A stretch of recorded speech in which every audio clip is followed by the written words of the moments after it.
फक्त तांत्रिक लिगलिटी राहिलेला आहे। आता मी तुमच्याकडनं सगळी जी माहिती आता मिळते सगळं, तर यामध्ये पूर्णपणे हे तांत्रिक दृष्ट्या आता राहिलं आहे। यामध्ये बिलकुल 29 तारखेला निकाल या ठिकाणी दिला जाणार आहे। कोर्टाने राखून ठेवला निकाल। नाही, सुरुवातीपासून कुठल्या पद्धतीचा युक्तिवाद केला होता? नाही, आता मी ह्या प्रकरणात काही वकील नाहीये, पण एक लॉ स्टुडंट आणि कायद्याचा एक विद्यार्थी म्हणून मी आताच माहिती मला मिळाली। मी तर सुनावणीच्या वरती पण नव्हतो, पण एक वकील म्हणून तर ज्या प्रकारे हे जेव्हा न्यायमूर्ती प्रकरण राखीव ठेवतात क्लोज फॉर ऑर्डर्स, त्यावेळेस याचा निर्णय त्यांच्या मनामध्ये त्यांनी काय निर्णय द्यायचा काय हे सगळं आलेलं आहे। याचं फक्त एक लेखन डिक्टेशन क्लरिकल वर्क जे राहिलं आहे ते राहिले, सर्वांचे व्यक्तिगत राहिले। आता या प्रकरणामध्ये एकच शिक्षा आहे, ती म्हणजे मृत्यूदंडच झाला पाहिजे।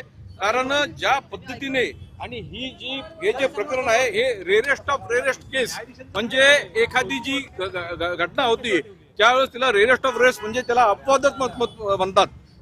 आपल्या कायद्याचा जो मूळ ढाचा आहे, गाभा आहे की बेगुन्हा निरपराधावर शिक्षा नाही झाली पाहिजे, त्यामुळं शेवटपर्यंत त्याला संधी दिली जाते।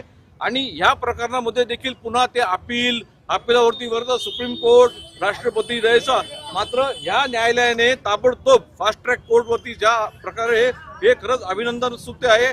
आणि ज्या वेगाने यावरती कारवाई झाली, निश्चित अशा प्रकरण जे घडतात ज्यामध्ये अशा लहानग्या किंवा कुठल्या अतिशय हिंसक प्रकारचे त्यामध्ये हे पाळलं पाहिजे।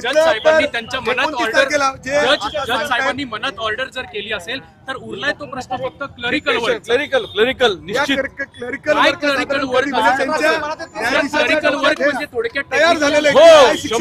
न्यायमूर्तींनी दोन्ही बाजूंचं म्हणणं ऐकून घेतलं। दोन्ही बाजूंचा ज्यावेळेस कोर्टाच्या कामकाजामध्ये ज्यावेळेस न्यायमूर्ती, आरोपी आणि सरकार पक्षाचं म्हणणं ऐकून घेतलं, दोघांचे म्हणणे ऐकून घेतले।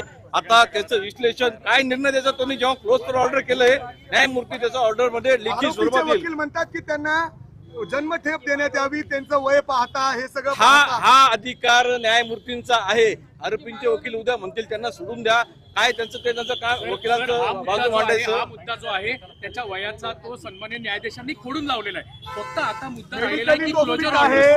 बिलकुल, बघा या केसमध्ये ज्यावेळेस रेरेस्ट ऑफ रेरेस्ट केसमध्ये जेव्हा एखादी घटना येते त्यावेळेस निश्चितपणे त्यांना शिक्षा झाली पाहिजे। तर त्यामध्ये कुठल्याही प्रकारचं दुमत नसावं। जर आपण बघितलं बघू शकतो की भीमराव कांबळे